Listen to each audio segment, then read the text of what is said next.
Hi friends, இந்த வீடியோவில் வந்து நம்ம என்ன பார்க்க போகிறோம் அப்படின்னு கேட்டிங்கன்னா, இப்போ வந்து மோஸ்ட் எக்ஸ்பெக்டடான நம்மளோட வாடிவாசல் திரைப்படத்தோட அப்டேட் வந்து இன்றைக்கி வந்து இருக்குது அப்படின்னு நம்ம எல்லாருக்குமே தெரிஞ்ச ஒரு விஷயம் தான்.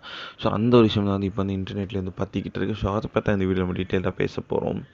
ஸோ நம்மளோட சூர்யாவோட career best and most dreamed ப்ராஜெக்டான வாடிவாசல் அண்ட் நம்மளோட வெற்றிமாறனுக்கும் ஒரு மோஸ்ட் ட்ரீம்டு ப்ராஜெக்டான வாடிவாசல் வந்து அந்த திரைப்படம் எப்போ உருவாகும் அப்படின்ற ரசிகர்கள் ரொம்ப ரொம்ப அவளாக காத்துட்டு இருந்தாங்க.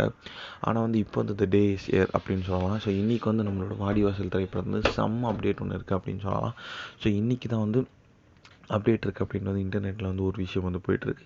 ஆனால் வந்து ரசிகர்கள் வந்து படக்குழு கிட்டேருந்து எந்த ஒரு அப்டேட்டும் வரலையே அப்படின்றத வந்து ரசிகர்கள் வந்து சொல்லிட்டு இருந்தாங்க. ஆனால் வந்து ரசிகர்கள் கொஞ்சம் உன்னிப்பாக கவனிச்சிங்கன்னா நேற்று வந்து ப்ரொடியூசர் வந்து ஸோ ஒரு விஷயம் வந்து ட்விட்டரில் போட்டிருந்தாங்க. இன்றைக்கி வந்து ஒரு அப்டேட் இருக்குது அப்படின்ற மாதிரி. ஸோ இப்போதைக்கு நம்மளுக்கு கிடைத்திருக்க ரிப்போர்ட் பிரகாரம் வந்து வாடிவாசல் திரைப்படத்துலேருந்து வந்து ஒரு கிளிம்ஸ் மாரி வந்து ரிலீஸ் பண்ண போகிறாங்களாம். அந்த கிளிம்ஸில் வந்து சூர்யா இருக்கார் அப்படின்ட்டு சொல்லியிருக்காங்க. ஸோ இன்றைக்கி வந்து மாட்டுப் பொங்கல் வந்து அதனால் நம்ம வந்து மாடை வந்து பெருமைப்படுத்துகிற விதமாக வந்து இன்றைக்கி வந்து ரிலீஸ் பண்ண போகிறாங்களாம். ஸோ கண்டிப்பாக வந்து இன்றைக்கி வந்து இன்டர்நெட்டில் வந்து கிராஷ் ஆக போகுது அப்படின்றதுல எந்த ஒரு சந்தேகமும் இல்லை. ஏன்னா வந்து சூர்யா ஃபன்ஸ் எல்லாமே எப்போ அப்டேட் வர மட்டும் வந்து இன்டர்நெட்லேயே காத்துட்ருக்காங்க. இந்த ஒரு விஷயம் வந்து ரசிகர் மத்தியில் ரொம்ப ரொம்ப ட்ரெண்டிங்காக போய்ட்டுருக்கு.